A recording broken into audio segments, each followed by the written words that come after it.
The Sea of Mist had always been known as a dangerous place. No sailor dared approach its swirling fogs without a well-earned fear. But Captain Crowley, as seasoned as they come, wasn't one to shy away from a challenge. He had heard the stories, the whispers of an island lost to time, an island that was said to house treasures beyond imagining. At least, that was the legend. The silent dreamer, his ship, cut through the thick fog with ease, as if guided by some unseen hand. Crowley stood at the helm, his face as weathered as the wood beneath his hands, eyes sharp beneath the salt of years spent navigating treacherous waters. "We're close," he muttered to himself, more out of habit than belief. His first mate, Nora, approached, her black hair catching the wind in sharp, sudden movements. "Captain," she said, her voice calm but wary, "you've seen the maps. The island's supposed to be impossible to find. You still believe we'll discover it?" Captain Crowley's lips curled into a knowing smile. "No map can contain the truth of the sea. We'll find it, Nora. We're just not looking in the way others expect." Nora frowned, eyeing the fog ahead. "And what about the stories? The island that disappears? The island that draws men mad with desire? You think we're immune?" Crowley didn't reply immediately. He stared into the thickening mist, his mind already on the whispers he'd heard in ports long ago. Stories from sailors who had come back changed, eyes wide with some secret knowledge. No, he wasn't immune. But the island's secrets were too enticing to ignore. It wasn't long before they saw it, a silhouette emerging from the fog like a ghost. The island, an unassuming landmass at first glance, stood in stark contrast to the chaos of the sea that surrounded it. The trees grew tall, their branches thick and wild, and there were mountains in the distance, their peaks lost in the clouds. The entire place exuded an ancient power, something that felt both welcoming and dangerous. The crew couldn't contain their excitement, and for a moment, the ship seemed to forget the world around it as they drew closer to the shore. But Nora, ever cautious, could not shake the feeling of dread that crept in with the first sight of land. "We should wait," she suggested, standing beside the captain on the deck. "We don't know what we're walking into." Crowley shook his head, the glint in his eye sharper than ever. "No, we move now. There's no time to waste." The first step onto the island felt heavier than the crew expected. It wasn't just the weight of the land beneath their boots, but something more intangible, something that pulled at their senses. There was a strange silence, broken only by the occasional rustle of leaves in the wind. As they trekked inland, the jungle around them seemed unnaturally still. It wasn't long before they discovered the first strange thing, a clearing in the midst of the jungle, perfectly round, as though the trees had been deliberately kept at bay. In the center of the clearing was a pedestal, an ancient stone structure worn by centuries of weather. Upon it sat a golden goblet, gleaming even in the dim light of the jungle. "What is this?" Nora murmured, stepping forward but pausing just shy of the pedestal. Her eyes flickered from the goblet to the trees around them, half expecting them to move. "It looks wrong." Captain Crowley approached slowly, his gaze locked on the goblet. It was beautiful, no doubt about it, but there was something unsettling about it, like it was waiting for someone to claim it, to make a choice. "This is what we came for," Crowley said, kneeling beside the pedestal, "the treasure of the island." But as his fingers brushed against the goblet's surface, something stirred in the air. A low hum filled the clearing, like the island itself was coming to life.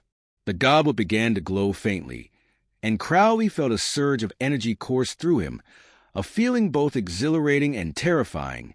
Before he could pull his hand away, the ground beneath them shook.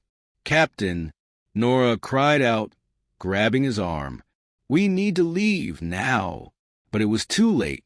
The jungle seemed to erupt around them, the trees bending and twisting as if alive. From the shadows, figures emerged, shadows that seemed to watch them with intelligence, with purpose. The jungle exploded into chaos. The ground shook violently, sending the crew scrambling for balance as the trees twisted in unnatural directions. The shadows moving through the foliage became more distinct, and as they came into the light, The crew saw them for what they truly were. Figures made of living shadows, their forms humanoid but stretched and contorted, like something between the world of the living and the realm of the dead. Nora yanked Captain Crowley back as a shadowy figure lunged towards them, its long fingers outstretched. The air was thick with the smell of damp earth and decay, and the trees groaned under the weight of some unseen pressure. "We need to get out of here," Nora shouted, her voice strained. "These aren't just guardians. This is a curse." But the captain stood frozen, his eyes locked on the pedestal, where the goblet still glowed softly. The air around it seemed to shimmer, almost like a veil was being pulled back. He couldn't look away. Something deep within him called to the artifact, urging him closer. "They're not just guardians," Crowley murmured, his voice distant. "They're the island's curse, and we've just awoken it." The shadowy figures circled them now, their movements slow and deliberate, as if savoring the moment. One of them spoke, its voice a hollow whisper that seemed to come from every direction. "You have taken what is not yours," it said. "The price for your greed is inevitable. The island will claim you all." Crowley's mind raced. He knew what they had disturbed, an ancient power, bound to the island long before anyone had dared set foot here. The treasure was not just a trinket. It was a key, a part of something far greater and darker than they could comprehend. Nora, sensing the growing danger, grabbed the goblet and pulled it from the pedestal. The moment she did, the jungle fell deathly silent. For a moment, everything seemed to freeze, until the island responded. The ground beneath them trembled again, this time with a force that sent the entire crew sprawling to the earth. The shadowy figures vanished into the jungle, their whispers fading into the distance. Crowley slowly rose to his feet, his eyes wide with realization. "We're too late," he said, his voice heavy with regret. "The island has awakened, and we've sealed our fates." Nora looked at the goblet in her hands, feeling the weight of it like a curse. She hadn't expected this, didn't understand it. It had looked so harmless, so beautiful. But now it felt alive, pulsing with a dark energy that made her skin crawl. "What have we done?" she whispered, her voice filled with dread. "It's not just a goblet," Crowley replied, his mind whirling. "It's everything. The island isn't just a place. It's a prison, and we've freed something ancient." As the realization set in, the air grew colder, and a dark fog rolled across the clearing, enveloping them in an unnatural chill. The trees seemed to bend even lower, as if the very land itself was closing in on them. In the distance, there was a flash of movement. The figures in the shadows had returned. They were no longer just watchers. They were hunters. "We need to move," Crowley shouted, his voice snapping the crew into action. But it was too late. The shadow figures surged forward, moving faster than humanly possible, their long, twisted limbs reaching for them. Nora sprinted toward the ship, the goblet still clutched tightly in her hand. The crew followed, their feet pounding against the ground. But the jungle seemed to stretch out endlessly, the path back to the shore growing longer with every step. And then they saw it, a silhouette in the distance, emerging from the fog. The silent dreamer, their ship, the only hope of escape. But there was no time to rejoice. As they ran toward it, the shadowy figures were right behind them, closing the gap. Crowley pushed through the jungle with all his strength, his heart pounding in his chest. The island was alive, and it wanted them all. They finally reached the shore, gasping for breath as they made their way toward the ship. But as they drew closer, Crowley's heart sank. The silent dreamer wasn't just waiting for them. It was surrounded. The shadowy figures had reached the ship first. "What now?" Nora asked, her voice tight with fear. Crowley's eyes scanned the ship and the figures surrounding it. There was no way they could fight them off, not without understanding the true nature of the curse they had triggered. "We take a chance," he said, his voice grim. And with that, they ran toward the ship, hoping that somehow they could escape the island's wrath. But as they neared the boat, The shadows closed in, and the world seemed to tilt.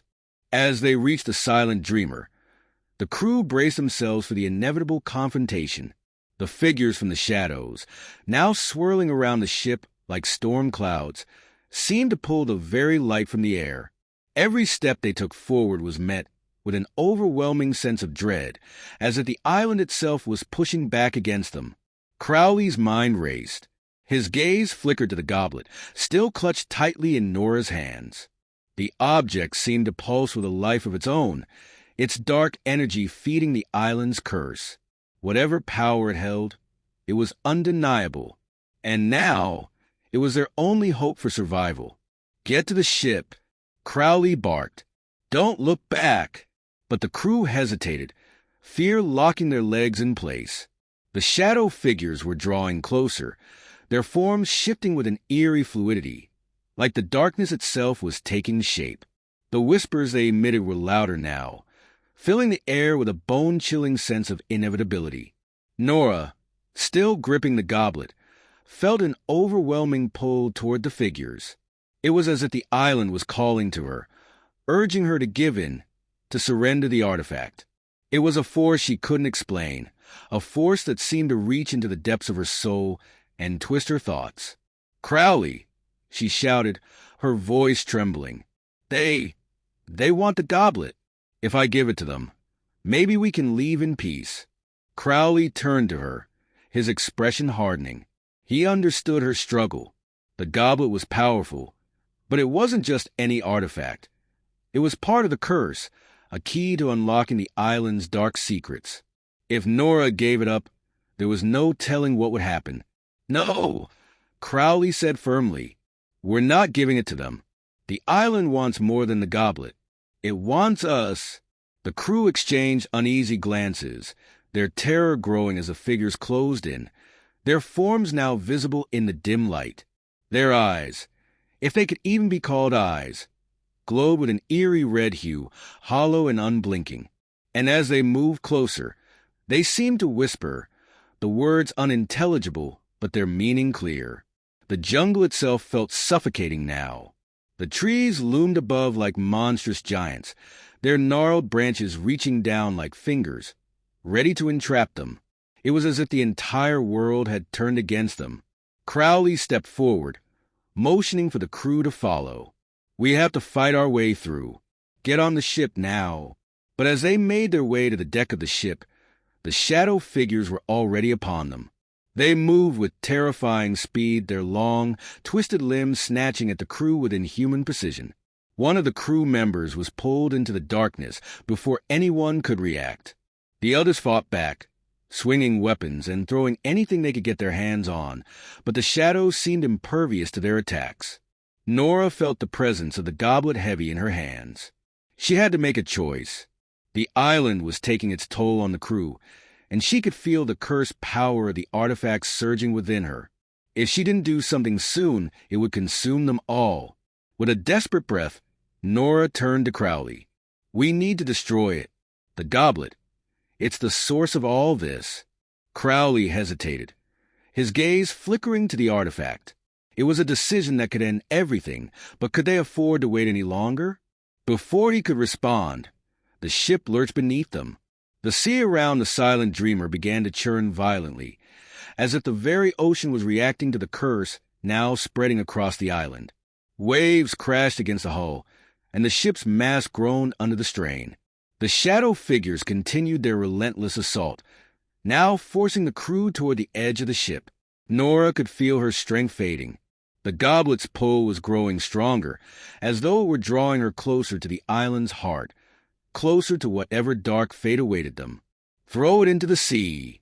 Crowley shouted over the chaos. "It's the only way." Without a second thought, Nora ran to the edge of the ship, the goblet still pulsing with dark energy in her hands. She had no choice. She hurled the artifact into the water with all her strength. The moment the goblet hit the surface of the sea, the island screamed. The very earth seemed to tremble beneath their feet, and the jungle erupted in an explosion of sound. The shadow figures let out a horrible wail, as though in agony, before collapsing into nothingness. The sea swirled violently, the water rising like a tidal wave. The ship rocked dangerously, throwing the crew off balance. The island seemed to implode, its dark power tearing itself apart from within. The very air seemed to vibrate with the force of the curse breaking. For a moment, it felt like everything had stopped. The violent waves receded and the jungle went silent, as if the island itself had taken a breath. But then, there was a rumble, a deep, resonant sound that came from beneath the earth. A crack appeared in the jungle, splitting the ground open. The silent dreamer groaned under the pressure, the ship listing dangerously to one side. The crew, battered and bruised, staggered back. They had broken the curse, but at what cost? "We're not done yet," Crowley muttered, his eyes scanning the horizon. "The island isn't finished with us." And as if to prove his point, the sky above them darkened. A storm was brewing, a final tempest that seemed to rise from the depths of the cursed island. The storm descended upon them with a terrifying fury. The waves rose to impossible heights, crashing against the silent dreamer as though the sea itself were trying to tear the ship apart. Thunder rumbled across the sky and lightning flashed, illuminating the jagged cliffs of the island in brief, blinding bursts. "Hold on!" Crowley shouted above the roar of the wind. "Everyone below deck now!" But it was already too late. The ship's sails were shredded by the violent winds, and the deck buckled under the pressure of the storm. The crew scrambled to keep the ship from breaking apart, their faces pale with fear. "We're not going to make it," Nora shouted, her voice barely audible over the storm's deafening howl. "We will," Crowley shouted back. "We've survived worse." But even he wasn't sure. The island had taken its toll, and now it was unleashing everything it had left in one final, catastrophic surge. Nora's thoughts raced. They had destroyed the goblet, but what had they truly unleashed? Was it enough to break the curse, or had they only made it worse? And then, in the middle of the storm, something caught her eye. Amidst the chaos, a shape emerged from the depths of the sea. It was too large, too monstrous to be real, like a shadow from the depths of the world, rising up to claim them. The crew gasped in horror as the shape approached, its form shifting and undulating like a creature of pure darkness. "We're not alone," Nora whispered, her voice shaking. The storm raged on, and the silent dreamer continued to fight for survival against the fury of the island's wrath. But one thing was certain. They had awakened something ancient, and it would never let them go.